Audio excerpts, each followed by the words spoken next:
Ep.3.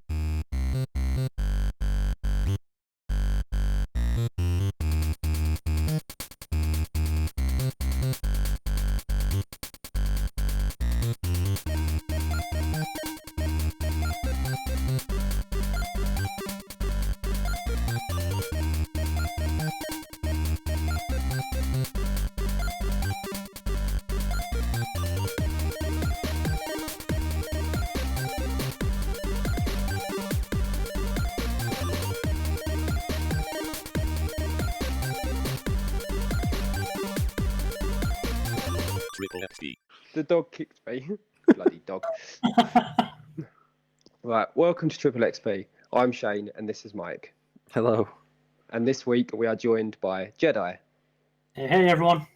You can find Triple XP on YouTube, Spotify, and all the other important podcast places.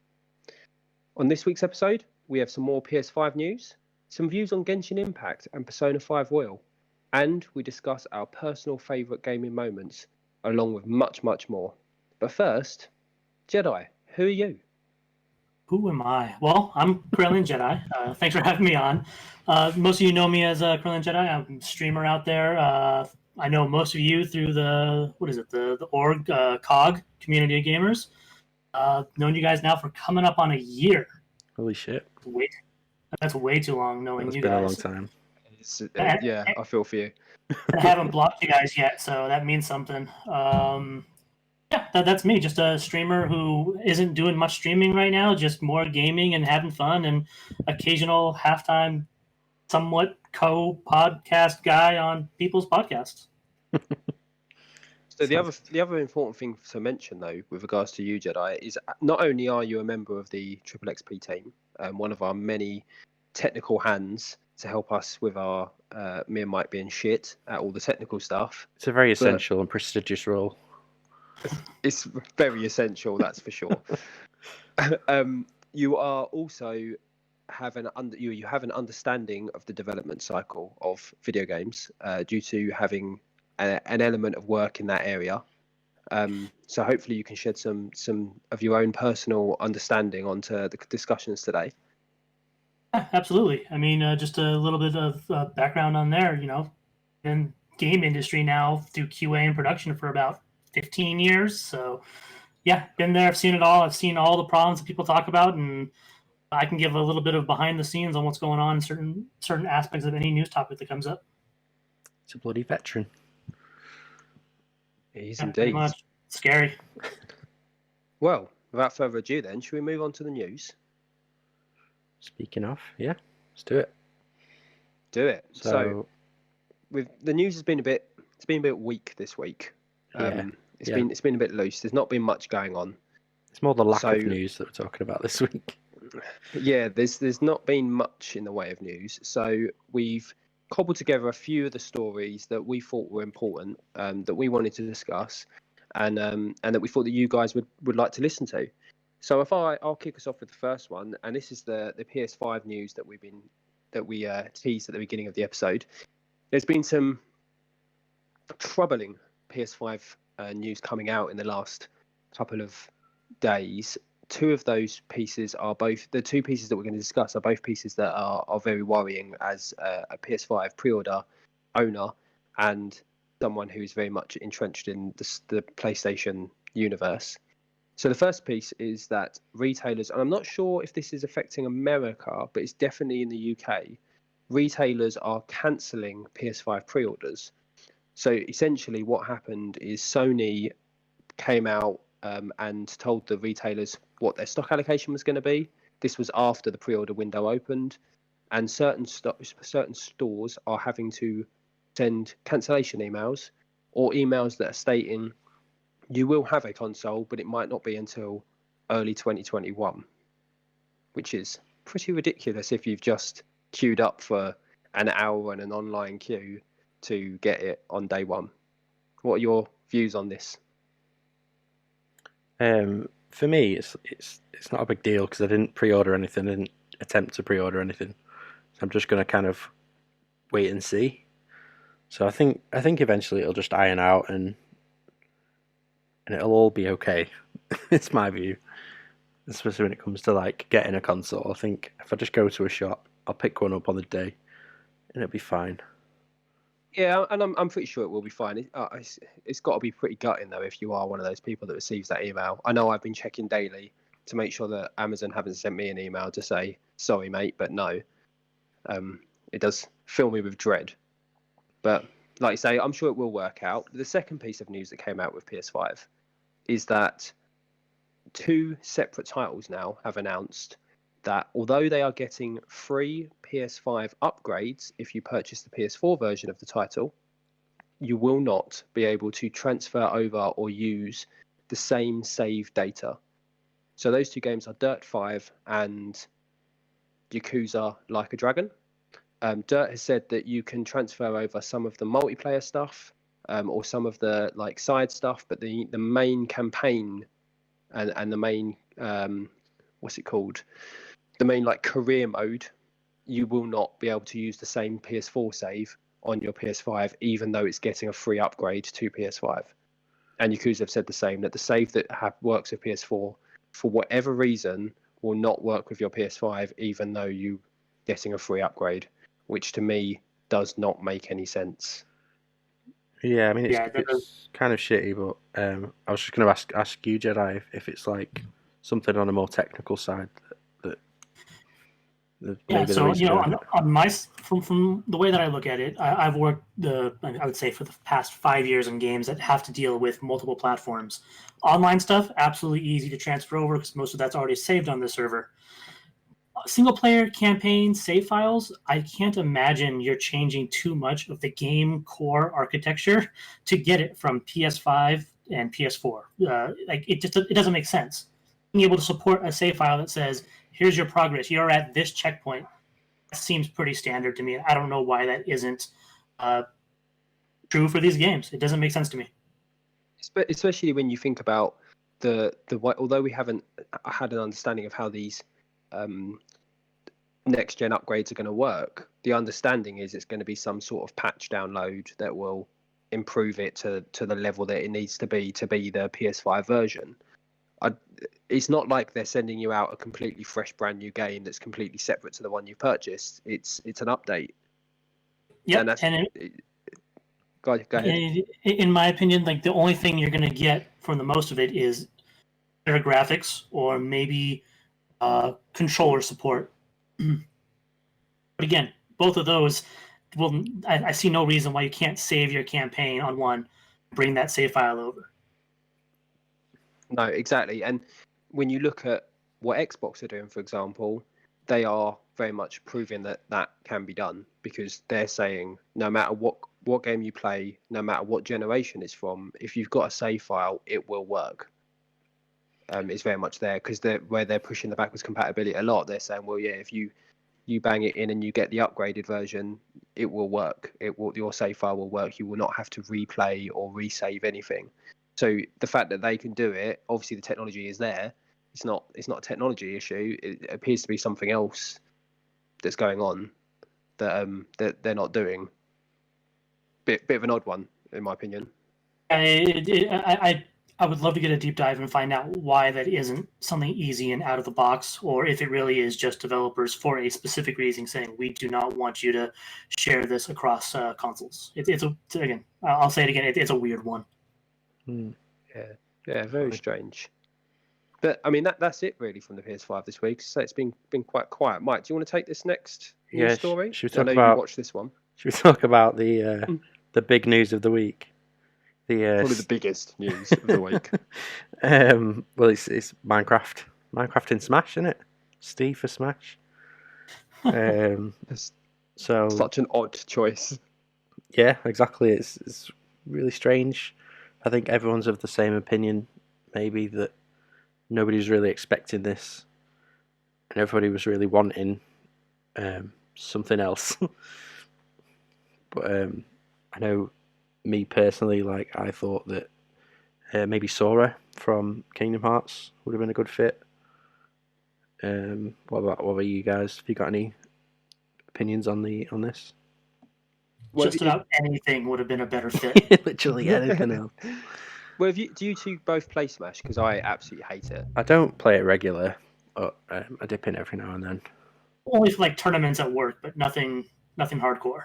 Yeah, So it's one of have- those games. Sorry, it's one of those games that you just kind of pull out of parties, and there's always that one guy No, that's better than I've you. played it, and I know the ins and outs of it. It's just not one that I particularly enjoy.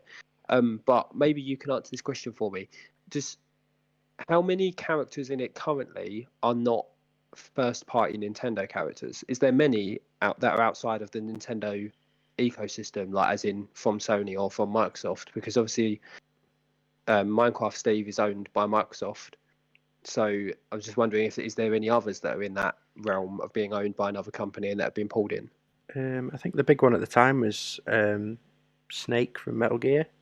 I'm sure he was Yeah. PlayStation exclusive at the time when he came into Smash. Yes. I guess like Ryu and Ken are they're like Capcom, aren't they? So they're kind of everywhere. Well, I mean, the last Street Fighter was a PlayStation exclusive, so that would arguably count. Yeah, but I think when they came in though, it wasn't there weren't any kind of exclusive on PlayStation. No, I mean the reason I ask is because this does. I do wonder whether this is part of. We're seeing a slow build of bridges between Nintendo and Microsoft. We know in the past, at least in the previous generations, a lot of companies have often found Microsoft quite hard to work with, and Phil Spencer's very much turned that around in the last few years. And I wonder if this is a building block between them, in that there's going to be a lot more bridging between those two companies now. I think it definitely is. With when Xbox came out and they said, available on other consoles with the big Bethesda news, I think the main console they were talking about was Nintendo consoles. In my opinion, anyway. But, I mean, it would make sense. I think it's building towards that. Even Microsoft's whole next gen, they don't care where you're playing it. Sure, buy the Xbox, but if they can try to build bridges, and I would say the pipe dream that they would want to get is Game Pass on a Switch. That would be pretty impressive. That's a big hit of that for sure. What would be more impressive, in my opinion, is if Microsoft could just spend maybe a day explaining to Nintendo how to build a decent online infrastructure. That would be incredible. Now that's the real dream. That's what everybody's talking about. Yeah, that's what we want, because Nintendo's have been notoriously bad at online infrastructure, and Microsoft have one of the best. So it would be great if Microsoft just lent them a little bit of advice on how to have a decent online infrastructure, so that we can all play those games during this pandemic with our friends without having to use the god awful systems that the Switch has. But just off the back of that, with Game Pass on Switch, would that not be like technically limited? Like from a tech standpoint? From a technical standpoint, a little bit. Let's see here. The Switch can only go to, what is it, 720 right now, so it really can't even do 1080 resolution. Yeah. But the games are right now on Game Pass are playing on Android phones. So I think also the rumor of the Switch coming out with a Switch Pro potentially, which is a better spec hardware. Yeah, the new HD version of the Switch that there's been rumored about for the last sort of 6 to 12 months. It's meant to be coming next year, supposedly. Well, I think just with like the current hardware, I think going off the trailer of Halo Infinite, I think that could definitely be a good fit on the Switch. Just graphically, anyway. Probably. But what if Microsoft came out with Nintendo with a separate tier of Game Pass that was like a Switch tier? But if you had Game Pass Ultimate, you had like the top tier Game Pass. You have both the normal Game Pass and the Switch entry level or the Switch level one. But what if they did like a side Game Pass that was a Switch Game Pass run by Microsoft with Microsoft titles that are Switch compatible at like a really, really small cut down price? Yeah, that could work. Like, I think that's a good do idea. that. Or you just like looking at the way the tech and how that would be set up. You can just have Game Pass, and then you tag certain games that are only on Switch that you can only use. So There's definitely ways to do that. I just think going off like Interesting. this new story is Minecraft Steve in Super Smash, and we were talking about Game Pass again. Yeah, Everything leads back to Game we Pass. should probably not. Because the story itself is so fucking boring. Yeah, exactly. There's Yeah. just no good news this week. There I is think no good news this week, and apologies for my dog. Then she decided to get a bit excited it's all right. and bark mid recording. But, I mean, that's pretty much it for the news. That's Well, literally how.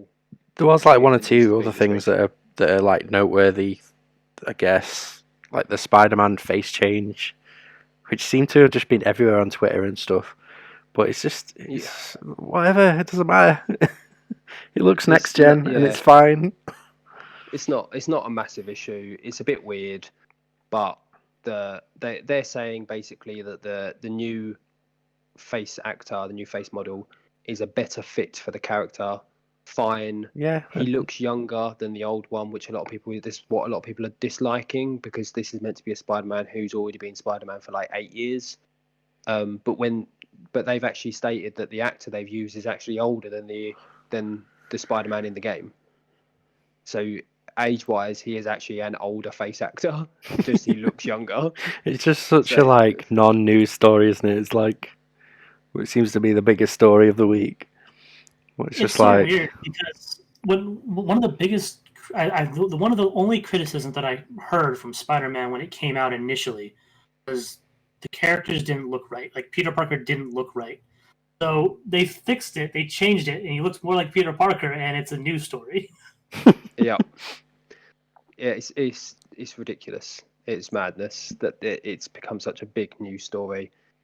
I know it was one of the best-selling games of the year it came out, or the best-selling game of the year it came out. but it wasn't because of his face. It was because of like the gameplay and the 90% of the story you spend in a suit, not looking at his face. And I saw a tweet that said this. It was like, all of you are getting riled up about a game where you spend 98% with the mask on. You can't even see that. There's like 4 cutscenes in the entire game where you see his face. Literally. So, incredible. Yeah. But yeah, I mean, outside of that, there wasn't really much else, was there? Really, that was worth bringing up. That was pretty much it. Slow news week. So that's it for the news. That is it. We'll just slide that on under the carpet and move on with our week, because hopefully next week there'll be a bit more relevant news. Maybe. Yeah, maybe. We live in hope. Maybe. But so let's move on to segment 2 then, shall we? The what we've been playing segment. The segment we do enjoy discussing the shit that we've been up to in the week.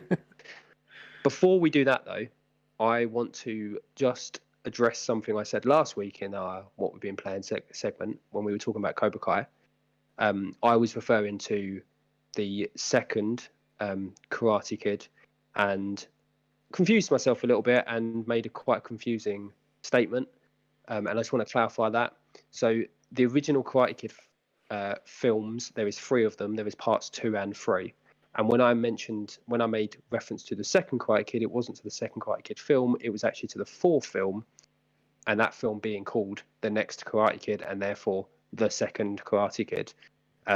It's been really bugging me all week that I got that wrong, and I was like, I need to rectify this situation. I'm expecting a lot of passive aggressive triple question marks in the chat. Oh, I was very angry with myself, very angry. But as Jedi, as our guest this week, you can kick us off with what you've been playing and how you've been finding it. Sure. So this last couple of weeks, I've been knee deep in Persona 5 Royale. I started playing it a while ago, and it took a while to get into, but once it started going, it started getting into it, and it's good. It's a fun game. Like, I didn't know I was gonna like it as much as I did, and I talk with Juice a lot about this game, and I'm in love with it. I've spent over 100 hours in it already, and it's what I'm going with. It's pure anime, and it's just fun. Never played a Persona before. This is the first one, and I'm probably going to go back and start playing the other ones because mechanics are just so good, and it's a great game. Yeah, you're a big fan of it, Shane. It's a fantastic game.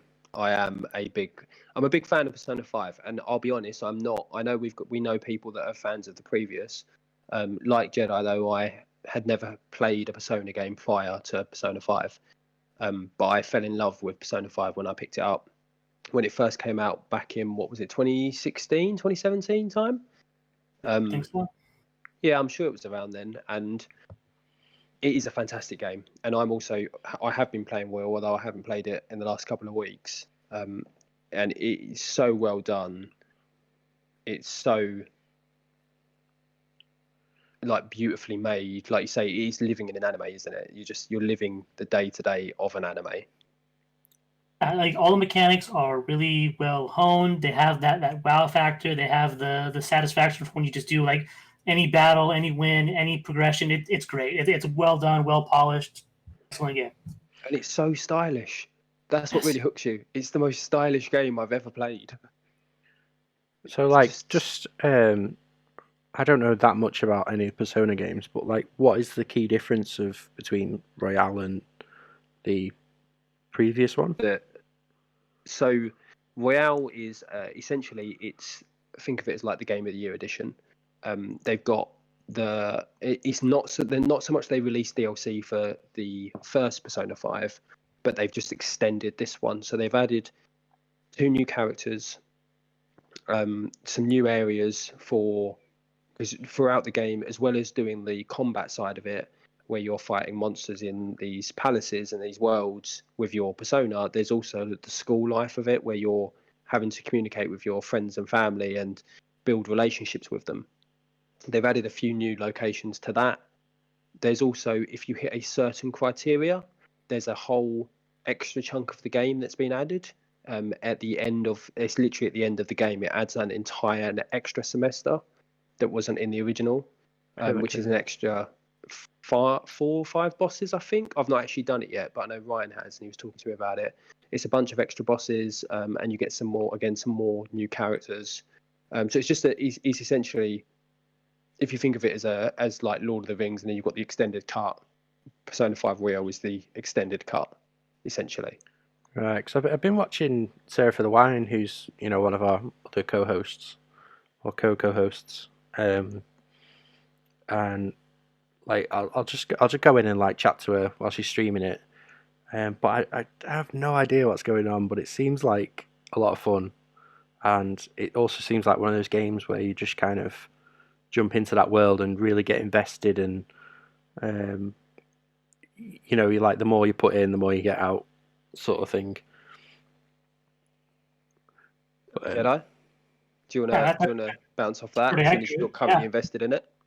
I'm fully invested. Like right now, I'm in that 3rd semester. I managed to get all the criteria that you need to get, and they don't tell you need to get that in order to unlock the 3rd semester. But I just got so invested that I built up the relationships with everybody I needed to and got there. So it's been great. I think one of the things that Royale does that the base didn't do, also improved combat a little and unlocked a lot of the overpowered like baton passes and buffs that you get. So it makes it really easy for a person jumping in for the first time and being really satisfied with any of the combat that comes out.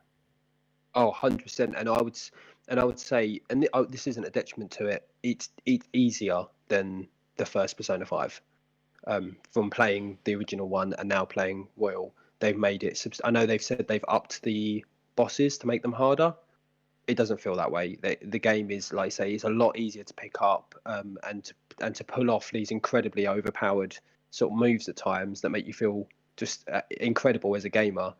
They've done a really good job of integrating that a lot better.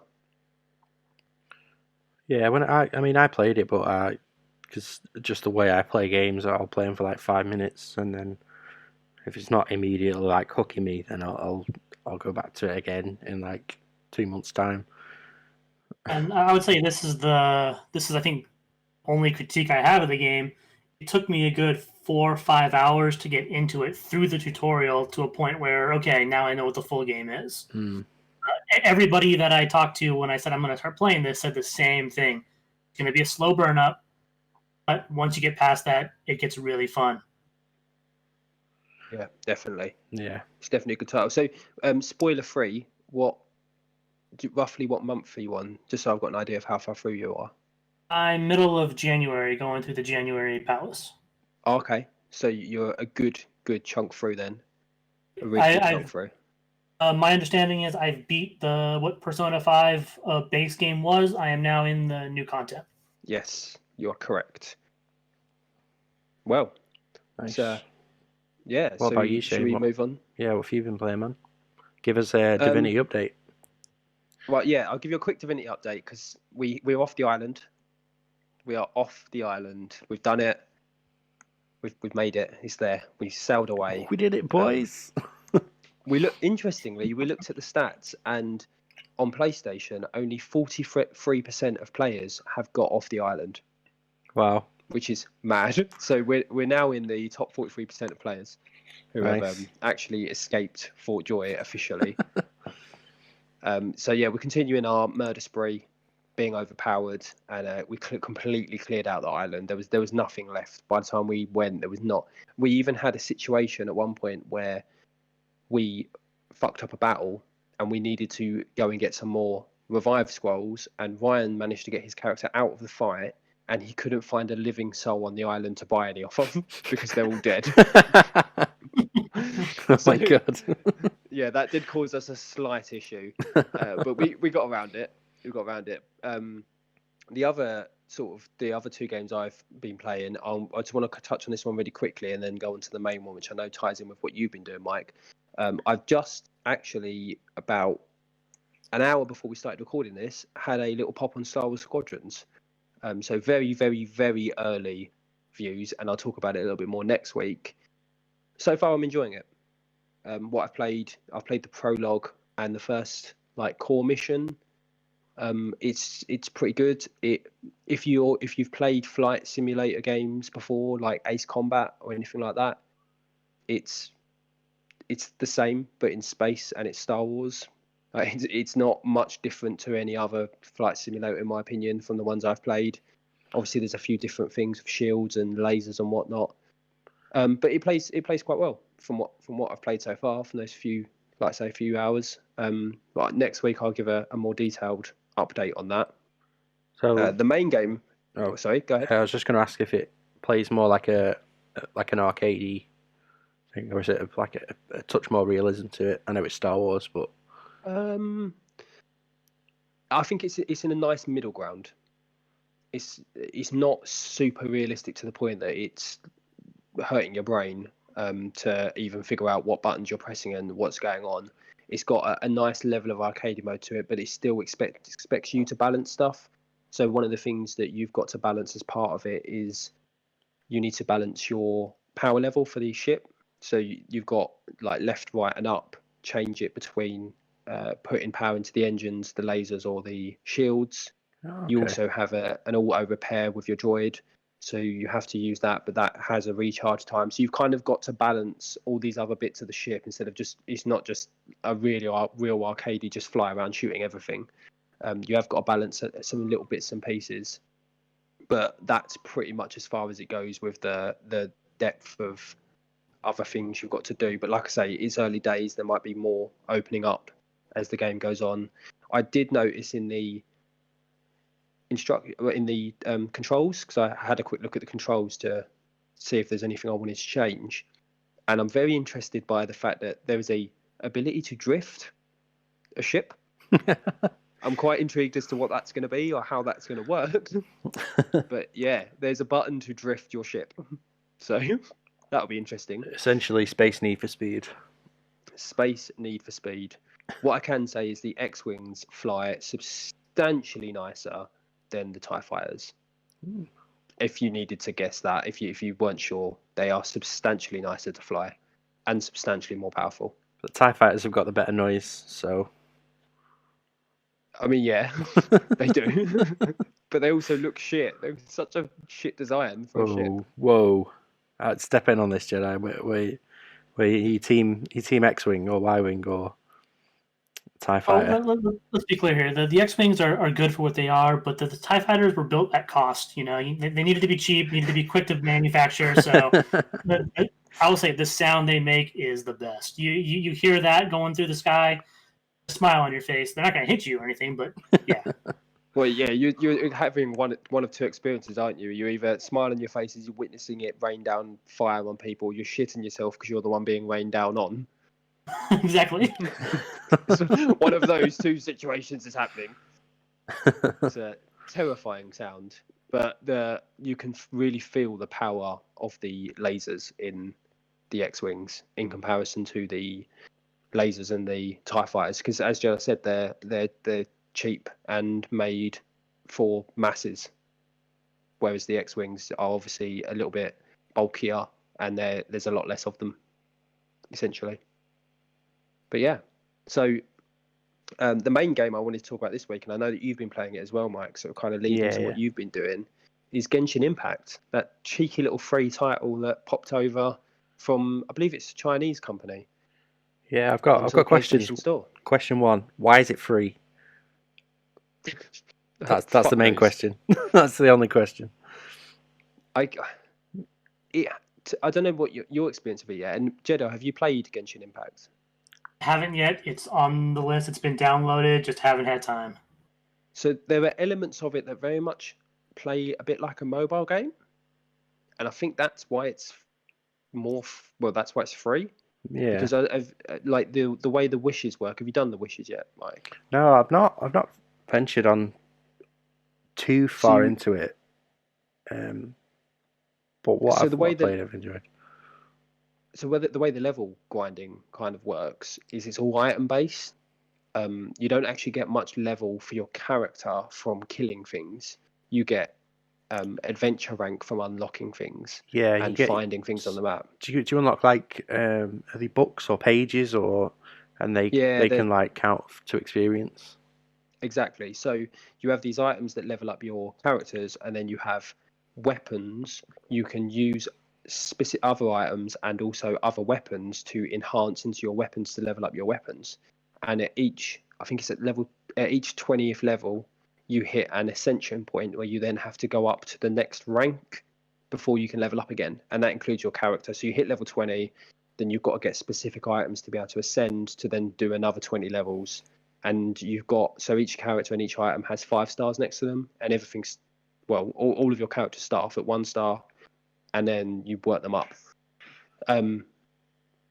But to get new, as well as finding new weapons out in the world, and by doing stuff in the game, you also get what's called wishes, and it's essentially much like a mobile game.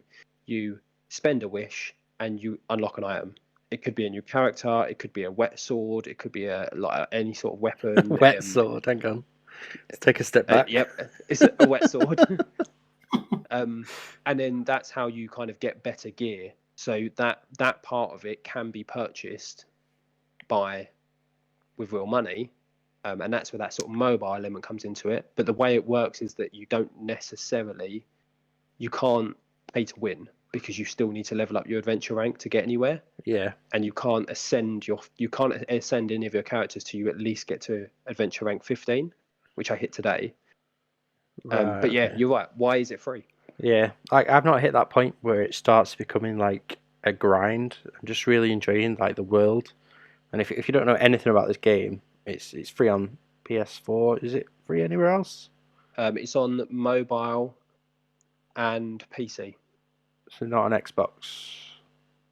No, it's not on Xbox, and it's not on Switch at this stage. I'm sure it will be though. It's Yeah, I'm sure it will be eventually. And the one thing that is annoying is that my understanding is mobile and PC have cross save, but PS4 doesn't. All right. Which is annoying. Yeah, it's always annoying that. But yeah, the world, like if you don't know anything about this game or never seen it or heard of it, it's essentially Breath of the Wild, like Zelda Breath of the Wild, but for weebs. It's Breath of the Weeb. Breath of the Weeb. But it's such, that game. It's such a like beautiful world to explore. It's all like animated really well, and it just looks so nice to explore. Like the time that I've spent in it, I've just been wandering around and exploring and hitting the bad guys, which look really like the enemies in Zelda, like in Breath of the Wild, look exactly the same. They look just like moblins. Yeah, well, there was a big outcry when it was first announced, wasn't there? That it's a Breath of the Wild clone. Yeah, and it's a lot different. but it has just And- some similarities enough to compare it to. Well, that's the thing. And I think you'd agree with this from what you played so far. Is all of the similarities between that and Breath of the Wild are in its presentation, not in its gameplay. So prior to it being released, obviously just being shown videos of it, presentation-wise, it does look like Breath of the Wild. It's when you actually get into the gameplay and the actual nitty-gritty of how the game works that it's actually very, very, very different. Even down to the way the combat works, it's very different. Yeah, exactly.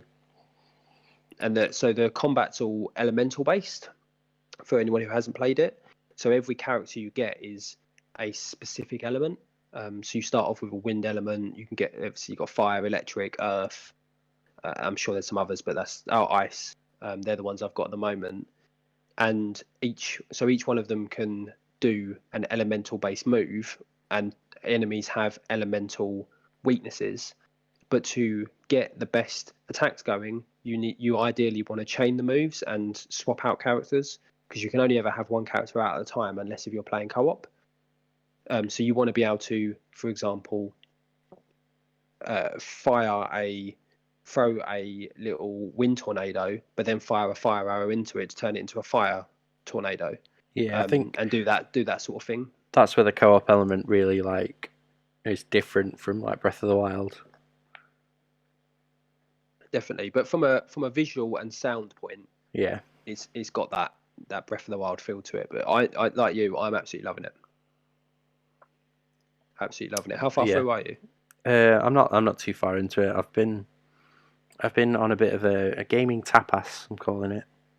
I've been taking little nibbles of various different games. So I've been playing a little bit of Siege, as you know, we played together. I've hit some Division 2, and I've rented from, shout out to the boys at Boomerang Games, rented Plague Tale Innocence. I've been dipping into that a bit, but just having fun, just playing a various different games. I'm also still playing God of War as well. And I'm glad you mentioned Boomerang as well, because I currently have Squadrons on rental from them. Yeah, so, I thought I might be. Yeah, they're good. Yeah, good lads over there. They are top good lads. bunch. But yeah, before this recording, I was playing Division 2 with Strongback. The DLC. Yeah, the DLC. We took the leap to New York. How is it? It's good, It's good. It's good to be back there. I'm quite a big fan of Division on the down low. What does the, apart from the map, obviously, what else does it add? Is there any new features or anything else that would pull you in that we don't know about yet? It's got some new abilities. It's got I think what do we unlock? Yeah, new tech. What was it, a sticky grenade launcher thing, which we've not used any of them yet, because we just use the same skills that we always use. That's the problem I have with that game. I get so into my one set of skills, I'm like, I don't want to change. Yeah. Well, when I play it with Aaron, we tend to stick to one role, and then he has another role. I'll be LMG and shotgun, and he'll go sniper, SMG, or something like that. So we kind of have a well balanced ish team. That's good.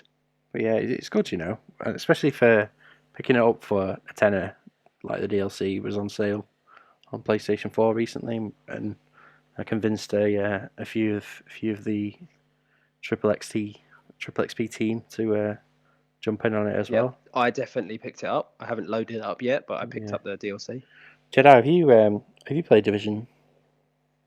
I played it. I don't remember how far I got into it before I uninstalled it. But I have played it.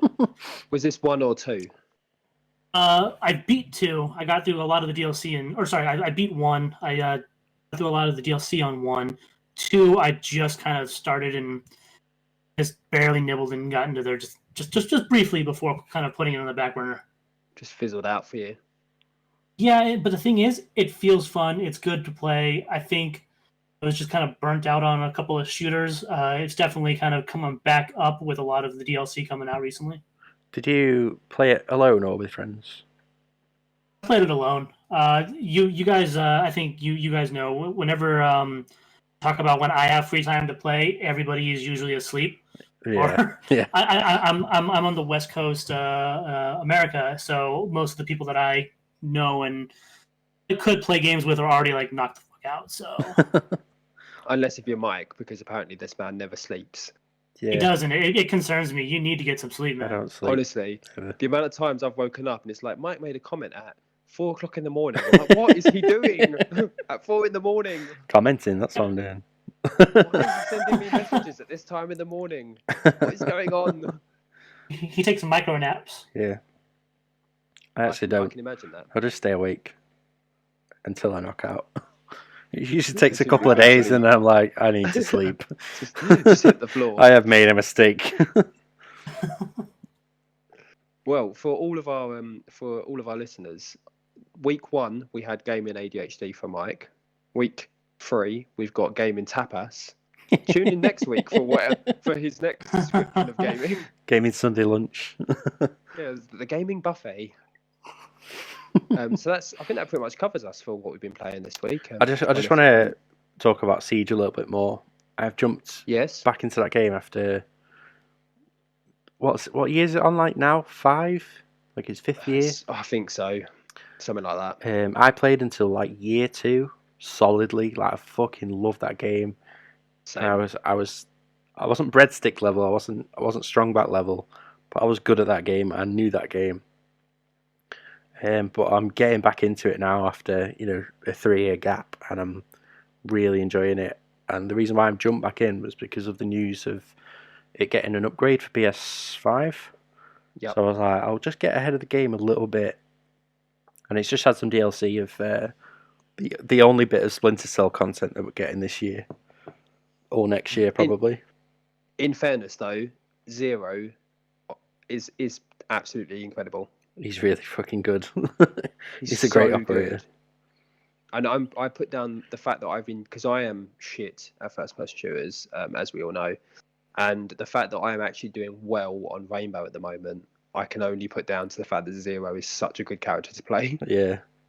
You are currently strong back approved, which is high rating indeed. Yeah, and it's rare, and that for me doesn't happen either. I'm off the back of some interesting wins across the board at the moment, but I won't go into too much detail of that. But no, getting back on Siege, I agree with you. It's a good time. It feels like a good time to get back into it. Jedi, are you jumping in with us? Yeah, sure. If I'm awake when you guys are, so Siege is one of the games that I have there along with Division. Just people to go and shoot people with. Well, one night, what we'll do is we'll figure out the time zones, and me and Mike will just make a point of being up till silly. Even if we have to like sleep in the afternoon to be awake for you, we'll set up a night where we can play with you. We'll do it for you, Jedi. I think either that or I'll stay awake and just play with you guys. I mean, that would be easier, but we're trying to help awake. you out, man. No one will sleep. If not one of us can sleep, then it's all good. Yeah, none of us will sleep. I look forward to it. That's right. the way forward. Should we move on to our final segment? Yeah, let's do it. Our final segment of this week, then. So, as you know, from week in, week out, we have a specific topic that we want to cover that's a little bit more personal to us. So this week we're focusing on favourite personal gaming moments or achievements. So we were discussing whether we should be looking at in-game moments, so something that's really kind of hit a chord of us, like the end of Reach, for example, or our own personal achievements. And we're focusing this week on our own personal achievements, and we're going to push the other side of the conversation to another podcast episode. So if we go with the way we worked last week, and we'll sort of work our way around the room as it is. Jedi, if we pick up with you, what's your first one? Sure. So my first one was a little game called Sekiro. History. Oh. I have never played any of the From Software games. I think I booted up Dark Souls 3 when it first came out and said, fuck this. I didn't even get to the first boss. I might have gotten there. I came back to Sekiro and because people wanted me to play it and people were telling me don't play it. I played it and I think it took me 2 tries for almost every boss except for, I think, Genichiro. I think total I died only 60 sometimes throughout that playthrough. Impressive. That's pretty impressive. For my first dive into any of those hell scale games, I hate them so much, but it was just so satisfying beating that one and only dying a few times each boss. That was, I think, my most recent personal gaming achievement. Yeah, I remember and watching a good chunk of you because you streamed this, didn't you, Jedi? Yes. And I watched it a good portion of it, and like I enjoy watching people struggle.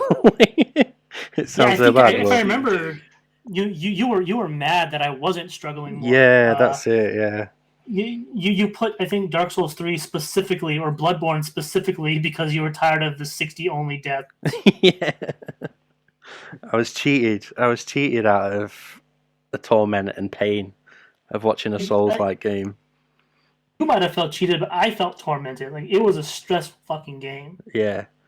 I don't know why people enjoy that shit. I played this a good bit, and I really fucking love this game. But it just gets the better of me. It really does. Like, I got up to... I've not tried it yet. Shane, you need to, man. You need to. It is it's such a solid game that I want to try. It is on my list of one that I want to give a go. Especially as I've fallen into enjoying those types of games more recently.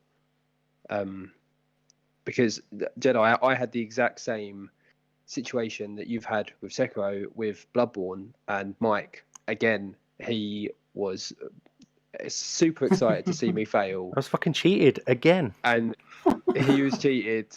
And like yourself, my actual death count for the overall game, I can't remember what it was, but it was quite low. And I remember, and this is actually one of my top moments. I remember particularly the last 3 bosses of the game, where you literally fight these 3 bosses sort of in fairly quick succession. They're not like directly one after the other. There's a bit of running around in between, but on the whole, they're fairly quick succession. And I managed to beat all 3 of them in one sitting, in one first time on each one, without dying once. It's bullshit. And Mike was very upset. It's bullshit, man. It's absolute bullshit. You should have died. That was a crowning moment for me, especially after some of the ordeals that I went through previously, which I'll talk about a little bit later on. But that's like you, Jedi. That I've never played a From Software game, bar dabbling in one of the Dark Souls that I, again, like you, played the first 2 minutes, died, and went, fuck this shit, got rid of it. It was like, I'm not doing that again. And went into Bloodborne and absolutely loved it, and somehow found some sort of weird inner strength with it. Bloodborne was a weird one. Like, that one almost broke me. I feel like I got to the Bloodstarved Beast, I think the second or third boss, and I was almost ready to just throw the game out.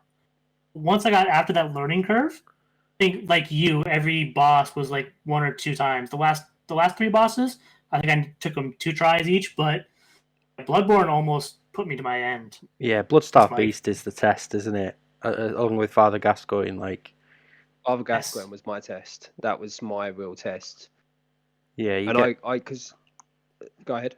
I was just going to say, you get to that guy and he's like, this is when you learn how to play the game. 100%. And that was back when I was streaming, and luckily a random viewer came in, and even though we had our good friend Aidan there, who is he's played Bloodborne a bazillion times and knows it all at the back of his hand, couldn't give me a single piece of useful advice. Fucking Aidan. Complete random stranger comes into my stream and all he says to me is, be more aggressive, get closer to him. And I'm like, okay, I'll do what this guy says. And then I did it first time. But I was like, God damn it, why did somebody not give me this about 20 tries ago? I think that's why I feel so cheated. is because when you're streaming, you have people there, you're supported. Like when you play that on your own, you're alone with your own negative thoughts and like you're just like, I can't do this anymore. And then you give up really There's something easy. to say about that. But like but when you're streaming it, you're like everyone's there supporting you and or giving you like tips and advice and stuff. I feel like it makes it not necessarily easier because it's skill based, isn't it? It's down to what you do. But yeah, this, like you said, there's something to be said about like. It's easier to stomach because you've got all those people there. Yeah, that's it. Yeah, support you. The game isn't easier, but you can stomach the losses a lot easier. Yeah, like if I was streaming it, I'd be like, oh gosh darn, another loss. But if like I was on my own, I'd be like punching my fucking leg, like fuck this bullshit, like I fucking hate it, crying, There's never going to be a point in time where you're ever going to say, "Oh gosh darn, I lost." That doesn't happen. You don't use words. Gosh darn it again. Oh dag nabbit. Well, I've covered one of mine, and Jedi's covered one of his. So, Mike, it's round to you. It's not so much an achievement, mine, but I like really good like gaming moments that I've had are in Battlefield 4 and Battlefield 3 as well, but mainly Battlefield 4. Like that game, I remember being like jobless at the time, so that game was my life. And there's just like moment to moment, like it was just so good. The combat is like so tight, and like there's never been a Battlefield like it since. Like you've had like one which is kind of really shit, like the weapons were like just boring, and then 5 I never even bothered with. 5 was okay, but it wasn't. It was alright. But 4, like you could play that game however you wanted, and there was no like punishment for it, or you're never like punished for sitting about 2 miles at the back with a sniper rifle, because that was your game, and there'd always be that one guy that was playing his game, and his game was to get you. So you'd be like fighting each other, fighting this like mini little war between the two of you. Like I remember having a snipe off battle. I think it was like Gulf of Oman, where you start on a ship, and then at the complete opposite end of the map, where every character is just nothing but a pixel or a little Dorito. And we just had this snipe off, and that was the whole game. It was just firing shot after shot after shot, and we kept missing each other, but we kept trying. And like eventually, I shot and killed this guy. And I was like, "Fucking yes!" Like that was my game. Like I'd won the game because like, you were like, "Gosh darn it!" Yeah, gosh darn it! I fucking did it. But I ended up sending a message to that guy, who had a really dodgy name of like Island IRA something or other. Like, it was really weird. Oh. Yeah. But I was like, oh, that was such like a good battle, and we ended up like going back and forth and became like friends after it and stuff. So it was, it was just good little moments like that you've had in Battlefield. And I remember like being good at that game. Like I've never been that level of good. Like I'll get carried now by Aaron, by Breadstick, by our Lord and Savior Strongback. But that game I was good at it. I practiced it a lot. And but yeah, that was my moment. My moment in the sun was that. Your moment. That my perfect moment. But yeah, that was a good time. That was a real good time for me. It's playing Battlefield 4, and I really hope that they remaster it. I mean, remasters all the rage at the moment, so it's very, very possible. Like either remaster it or bring something out that is the same level as Battlefield 4, because there is no. It's my perfect shooter. It's just you can play it like close, intense combat. You can play distance, slow paced. Like it's totally up to you. Like I do hope they take the next Battlefield back to modern day. Yeah, I think they need to at this point. Because the modern day Battlefield was the best one. Definitely. in my opinion at least, and clearly in yours. Yeah. Yeah, I fucking love that game, man. It's so good. It is a quality game. Have you played much Battlefield, Jedi, over the years? Yeah, I played Battlefield 4. This was back when I was at 2K. I think that might have been the last Battlefield I played. I got Battlefield 1. I think I played 2 seconds of it and I just uninstalled it. I wasn't interested. But yeah, that was Battlefield 4 was probably one of the ones that I played the most, if I played any of them. Yeah, I think- Battlefield 1 angered me. Yeah, I hated Battlefield 1. All the guns were the same with just a slightly different attachment on, which annoyed me. The thing with Battlefield 1 is, and it's a difficult one, because obviously all war is horrible, and the fact that you're sort of living out these wars, obviously there's an element of there's an element of realism to it and whatnot. The thing is, World War One, from a game perspective, is not the most fun war to play, because, like you say, weapon development is fairly low at that point. You're running around. You're like in the desert, going up against a tank on a horse. It's ludicrous. Yeah. Ludicrous. So just off the back of that, like top three wars. What are you saying? From a gameplay point of view, not war as in, oh, I love that war. It's up to you. From a It's up to you. gameplay point of view. From a gameplay point of view, top 3 wars. I would probably say my top would be Vietnam, because I remember playing Battlefield Vietnam and it was quality. Yeah, I never played that. That was a good one. That was a solid one. Just off that, like, it's obviously best war, World War II, innit? I mean, I've just said it's clearly Vietnam. It's World War II. Actually, best let's war. be honest. It was the 100 Years' War. We're both wrong. One. This leads me into my next like cool gaming moment. Is Conflict Desert Storm. If any of you remember that, it was kind of a PS2 game. When I remember it, I don't remember how it played or what it looked like or anything about it, but I remember the title. So it was like a third-person shooter, but it was like semi-tactical. So you'd be obviously in the Gulf War, or whichever war it was called, the one that Bush started or whatever. Just that one. So yeah, you're like in the Middle East, and there's lots of like tanks. So you have like a demolitions expert who carries RPGs. You have a sniper. You have like your squad leader who has like a grenade launcher and stuff, and then you have like a demolitions expert, which I said, who has like C4 and things like that. But gaming moments, there was this one time I played this a lot with my sister, who Minty Peas, if anyone listening knows that name from Twitter and stuff. We used to play this a lot together. And there was this one little like excursion mission that we were on. We were going through this little village. Everything was fine. We were, stealthily taking out the bad guys. And then we just get this RPG out of nowhere. I die.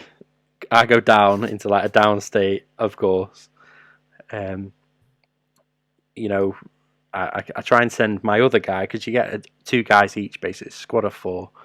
So I send my other guy in to try and rescue and fix the situation, find this RPG or tank or whatever it was. We didn't know it was just a random blast. My other guy goes down, so my sister sends her guy in. He goes down, and then she ends up cowered in this like goat shed, just getting bombarded with like bombs and grenades and all sorts. Just screaming. Like, we were sat next to each other because it was like couch co-op at the time, and she's just screaming like, I don't know what to do. But eventually she like pulled it out of the bag, because from that point on she just became like the family medic, especially like after what the courageous moment that she pulled off, where she managed to heal like all three of the guys and then kill the tank that was bombarding us, and eventually save the day. It was just this really cool fucking moment that we had during this one game. But it's just one of those moments that like really stuck to me. So shout out to that really old game that no one played.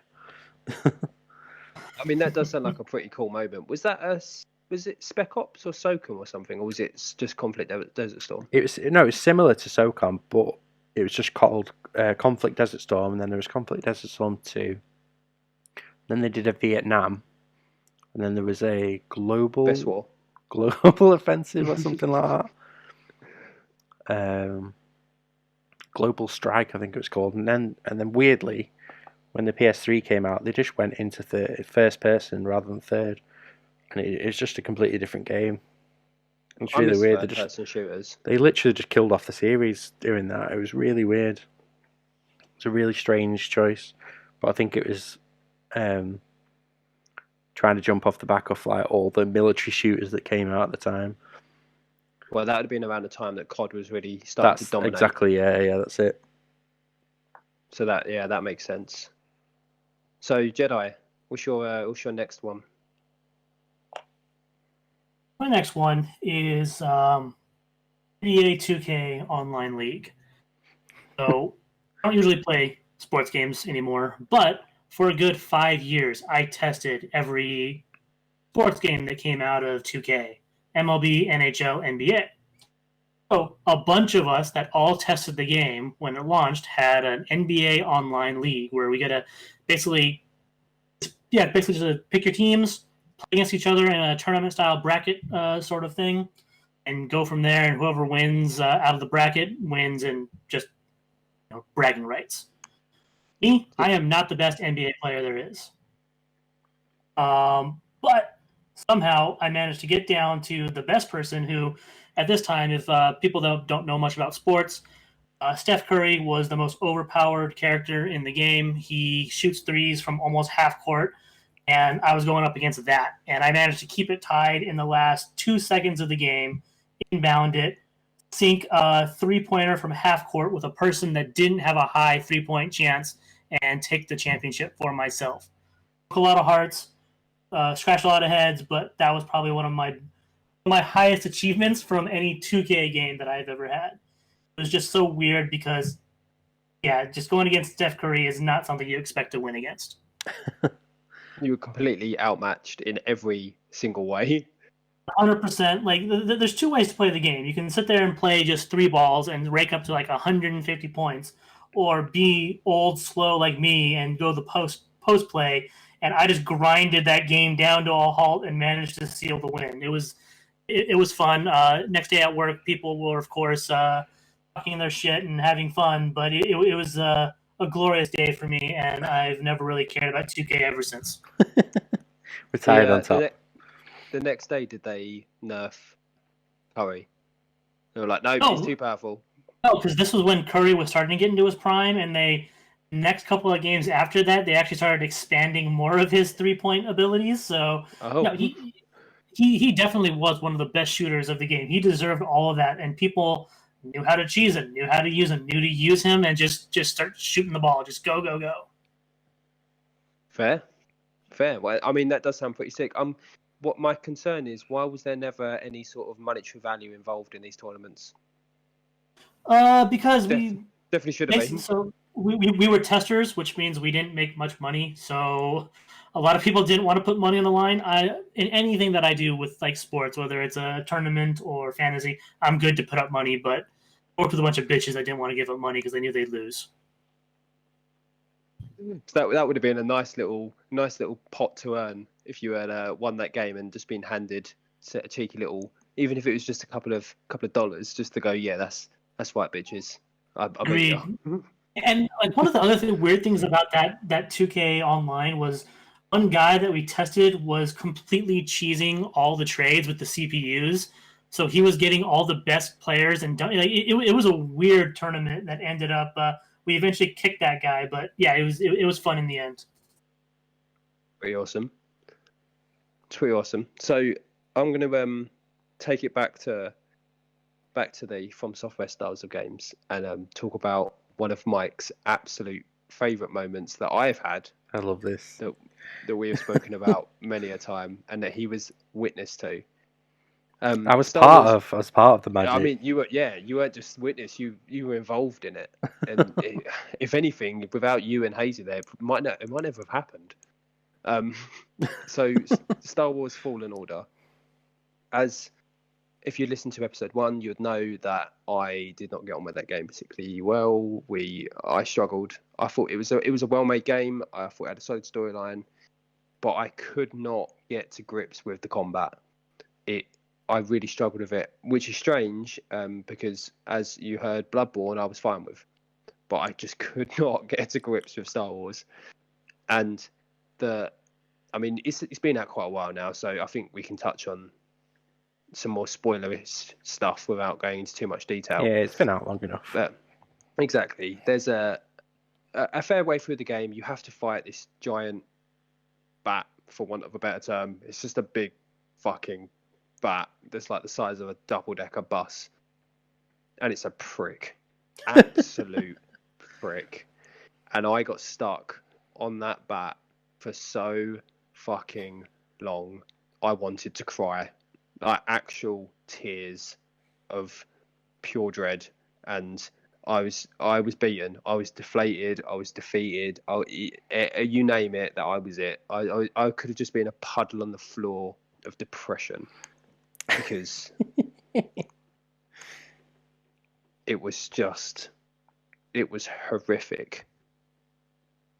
And I kept going, and I think I must have tried this battle for maybe 15 to 20 times. It was a horrendous amount of times.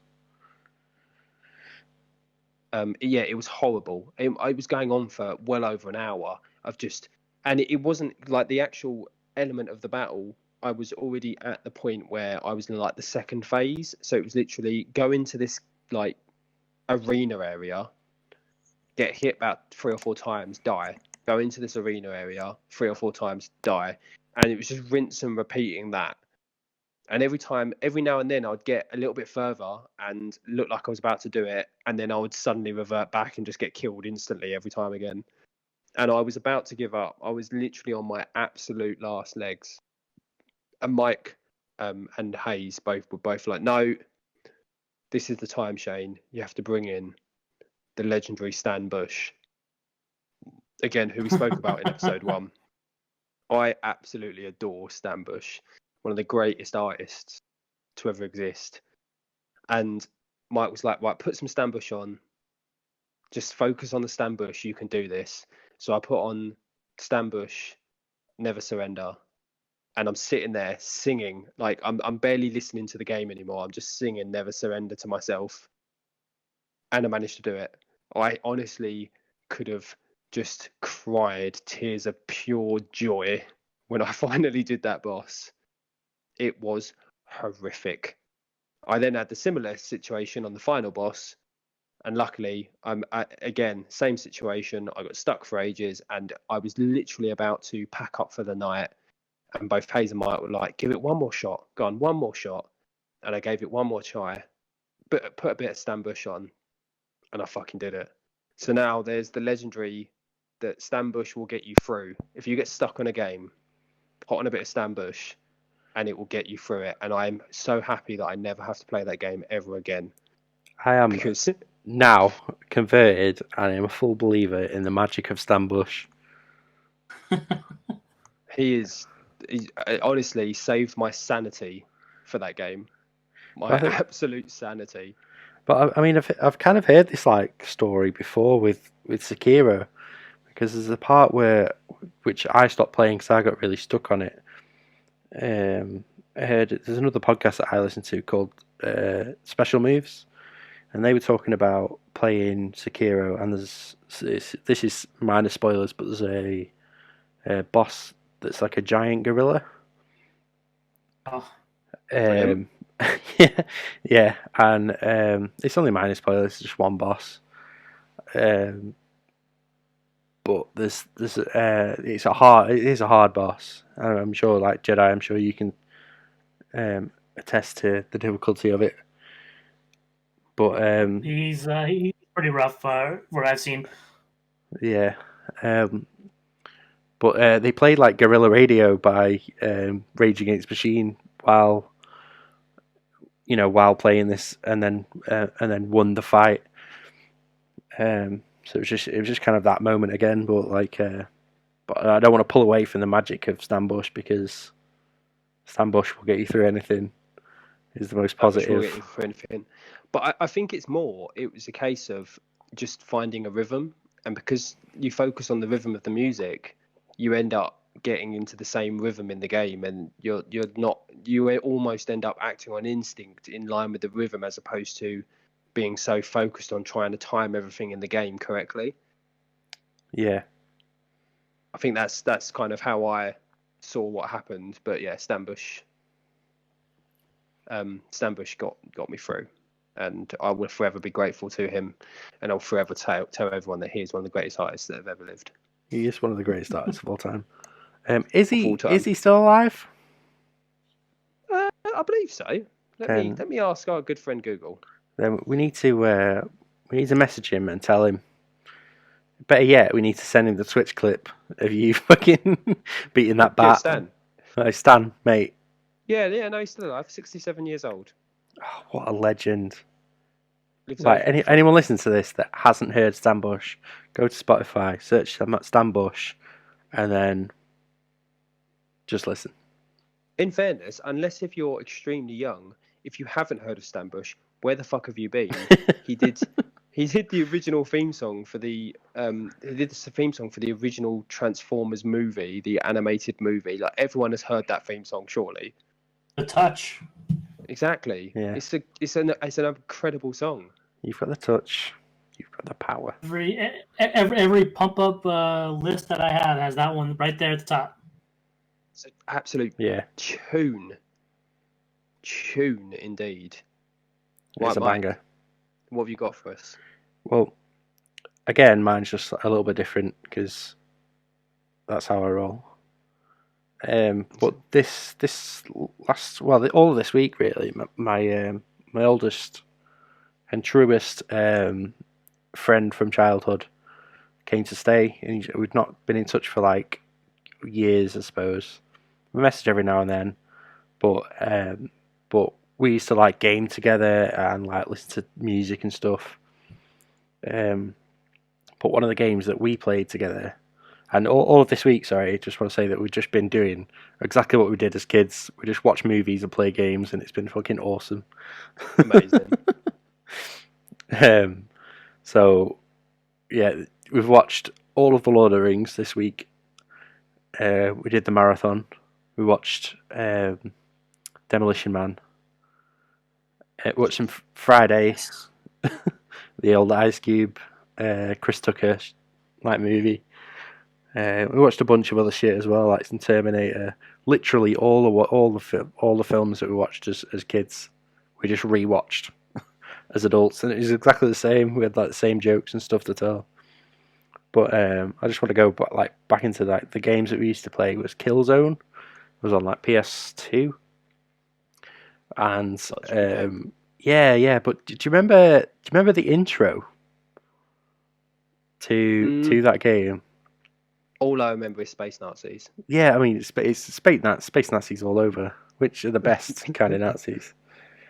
Or the worst. Look at Space Nazis. But like the intro is just like so moving and powerful, and like I'll probably drop a link to it in the description of this, and you can all watch it later after we finish the podcast. But it's just so like powerful and moving, and I just remember like us both sat on my bunk bed like just retelling this like word for word this speech. Like, I can't remember it now, but then we just used to sit couch co-op and like play the multiplayer of that game, and it was just like it was just the best time, just having like these like cool moments where like we're covering each other's backs and shit like that. It was really good.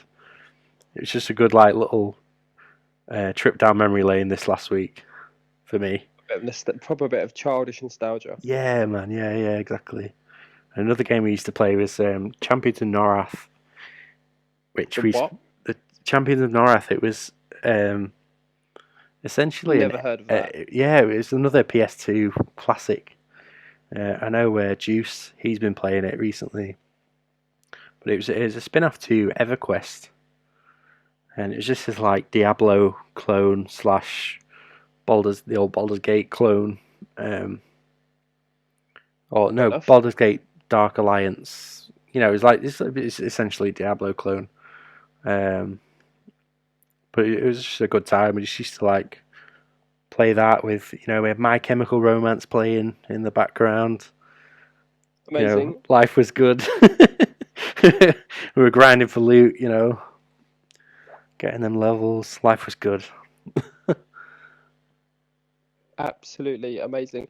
I think at some point soon we should cover an episode about games we want to be remastered Yeah. or remade. There's a big old list I've got, like, for sure. Like, I could reel them off now, but we'll save it. We'll save it for the next episode. Yeah, I mean, I've got a list, but there's one game that's very much at the top of that needs to happen. But like you say, we'll save that for another day. No, that sounds pretty decent, man, and it's a good opportunity to sort of realign yourself as well. Spend a bit of time out of all of that, especially with everything going on at the moment. Yeah, it was COVID and good for the soul. A good bit of soul food. Keep you going. Yeah, definitely. Jedi, do you want to hit us with your last one, and we'll start to wrap up the episode? Yeah, sure thing. So the last one was the earliest game personal achievement that I can remember. 8-year-old Jedi playing Super Mario Land on Game Boy. From what I remember, this game didn't have save functionality, or I was just a dumbass kid that didn't know how to save it. So in order to beat the game, you need to beat the game in one sitting. And I had never done that. So here I am, rocking this game, getting to the end, getting to what I think is the boss. Nope, not quite yet. Then I get to the real boss. I beat the game. The credits start rolling. This game, I had been kicking my ass for, I want to say, weeks. And I was the most excited kid ever. This is the first game I ever beat, that I can put my finger on. I'm running around the house. It turns into a horror story afterwards because I ran into my parents' bedroom and they were bumping Uggs, and I had to have a talking to about knocking on doors. But seriously, amazing. Beating that game up until that part was the highlight of this kid's life. Also the trauma that came after that. But that game was by fun. The trauma. Yeah, fall for that, and you should knock on doors. Yeah, we should lock doors. Let's go there. Whatever, Mom. Yeah. What are you doing? But yeah, that game that was great. That was the first time that was probably because I beat it was the last time I played it, not because of the trauma. But yeah, I will never forget that there being my first achievement of a video game.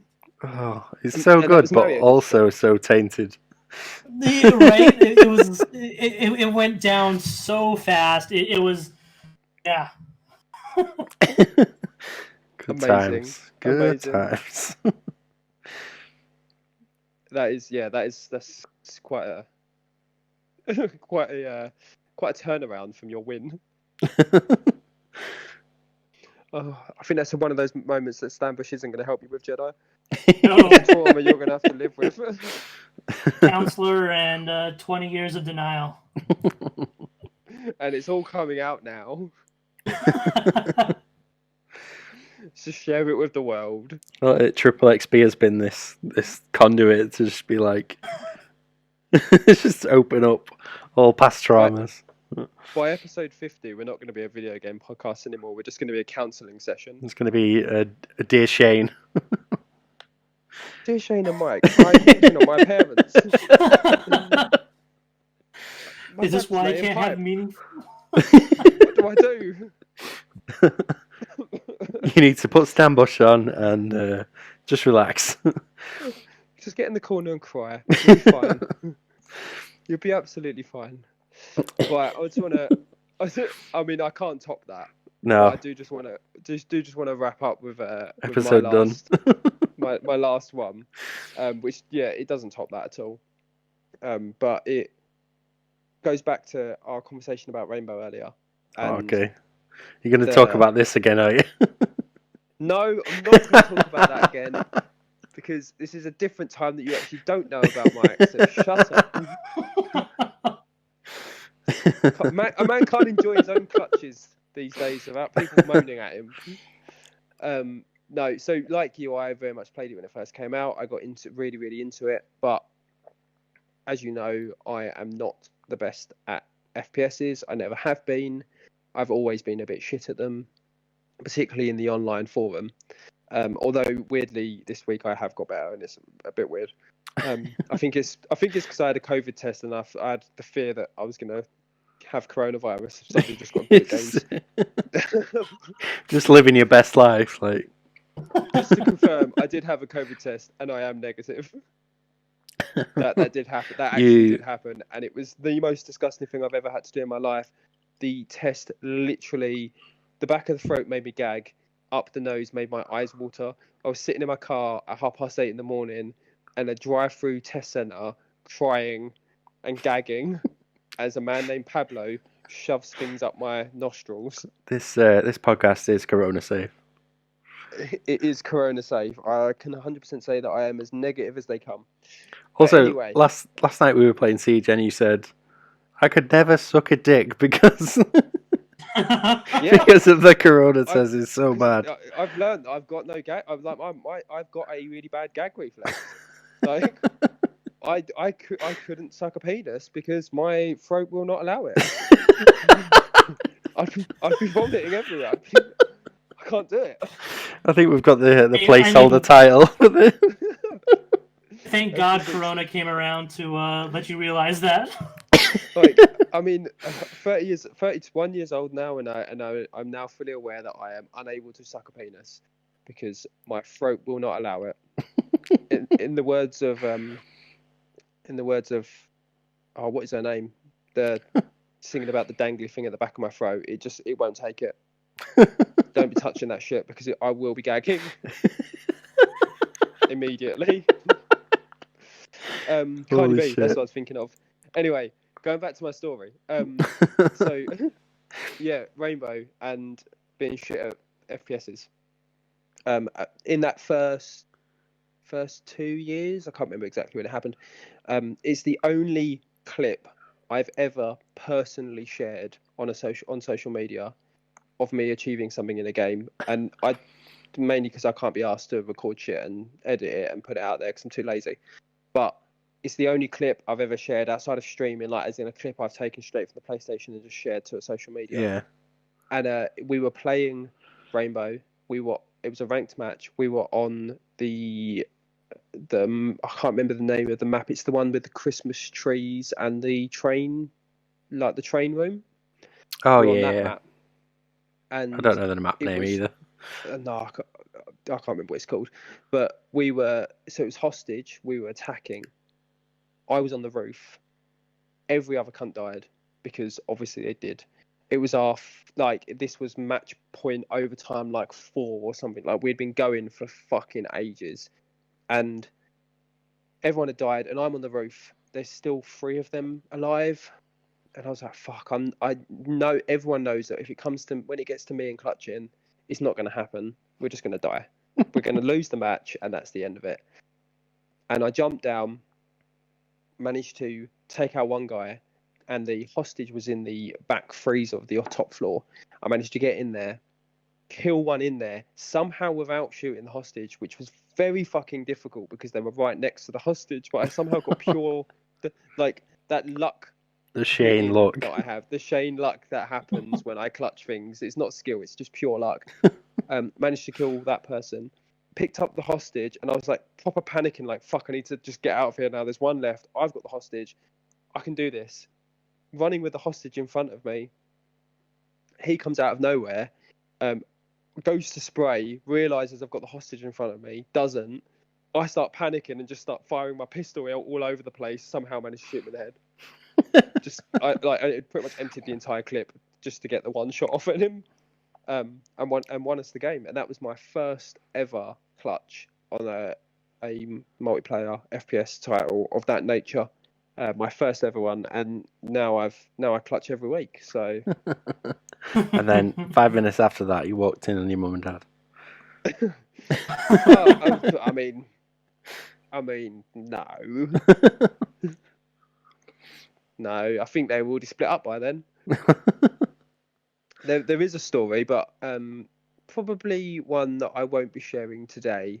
Maybe never on a podcast, but we'll see. It will come about in the future that it does involve my dad. And, and it's and, like when and we a ask Shane later down the line, episode 50. Later down the line, a story will come through. But yeah, I think that's a wrap for this week. Unless have you guys got anything else you wanna raise before we wrap everything up?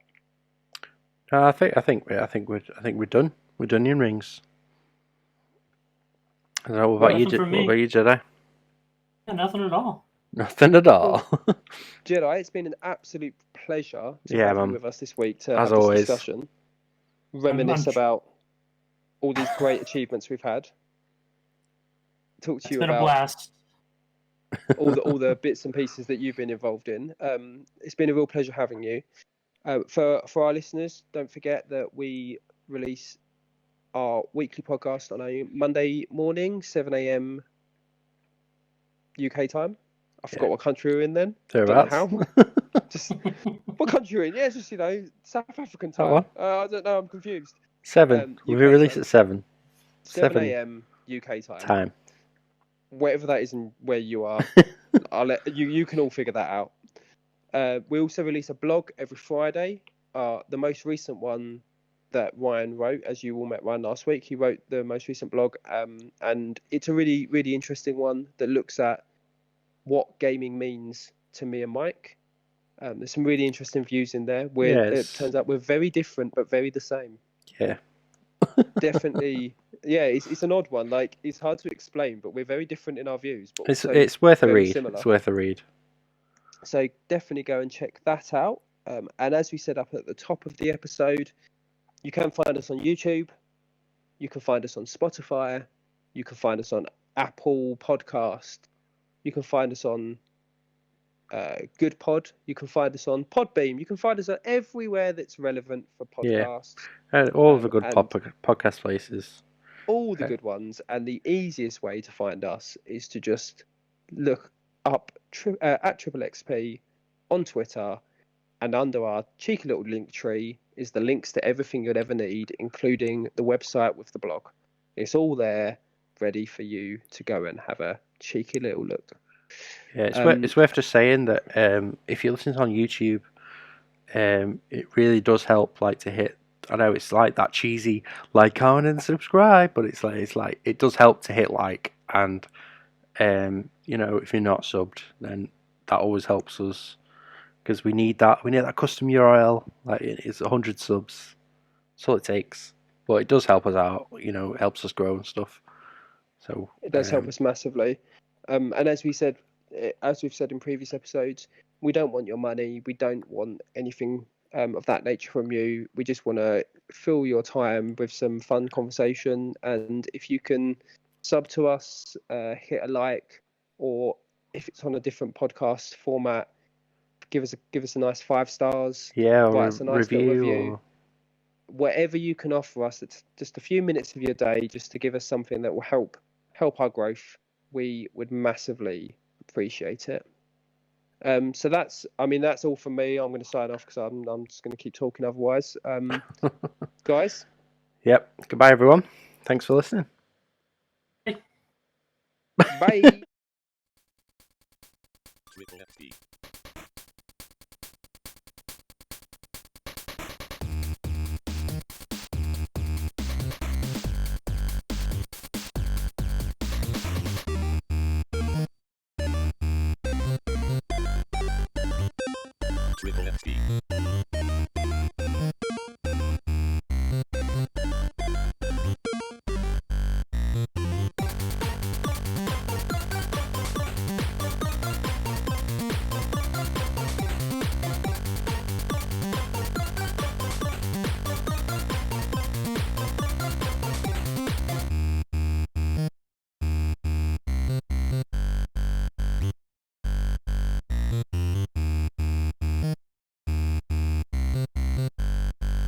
Triple XP.